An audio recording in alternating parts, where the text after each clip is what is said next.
I'm Dawn Trent. And first, I want to show you a little something my mentor, Suzanne Gilbert, showed me about nature. This morning, I was peeling an apple. And when I picked this apple peel up, you can see there's a little bit of a shape to it.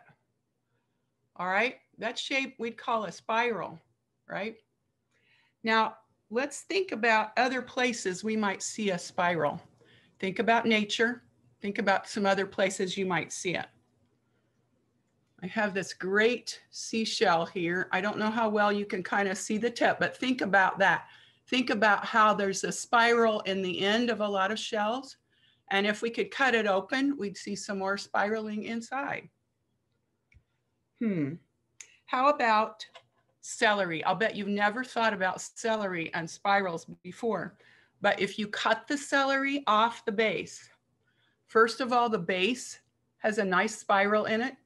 You can even paint with this. You can dip it in paint and put it on paper and you'll really see some spiral.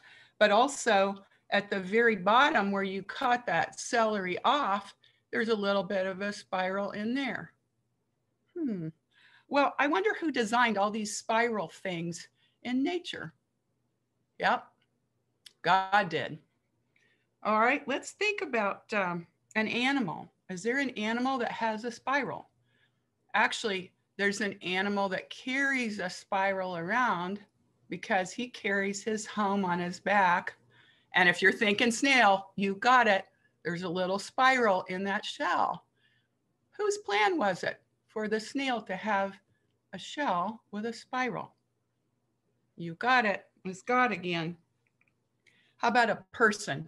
Now, this is a little bit of a stretch, but on people, I think there's a little spiral.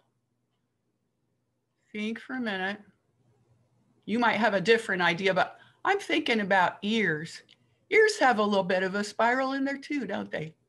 So we see how God had some neat plans, and sometimes plans to use a design again and again in other places. Sometimes if you look at flowers, you might see a spiral inside that too. There's something else in nature we get to see a pattern in. Have you thought about snowflakes?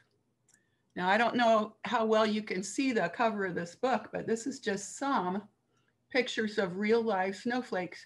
And you've probably heard that each snowflake is a little bit different. They all have a similar kind of a hexagonal shape, but each one is a little bit different, each unique. Who designed that plan? God did. Wow. God also made us with our amazing bodies, and God created us each uniquely with little differences, just like the snowflakes. When we learn about God and his word, the Holy Bible, we read that he created the world. The first words of the Bible are some of the most important. Think back, Genesis 1:1. In the beginning, God created.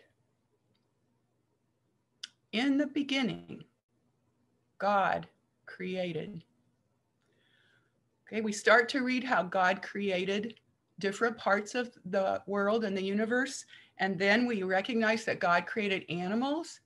And after the animals, God created a man, Adam, and a woman, Eve, to be companions. Wow, God was busy, wasn't he? When God created us as people, he gave us freedom to choose to worship him, to follow him, try to do the things that he wants us to, and live the life he wants us to live. The Bible is full of true stories of how some people chose to be followers of God and Jesus, and some of the adventures they had. People who choose to be God's special friends can read and study the Bible, and they can talk to God in prayer. Isn't that the coolest? This God that created the world and did all these wonderful things will be with us. All we have to do is talk to him anytime, anywhere. Remember that spiral design in the apple peel? Okay, I cut this apple in half. Let's look and see what we got. Oh, look, stars. Another special miracle from God, another reminder for us of his love and care for us and for nature. Thank you, God.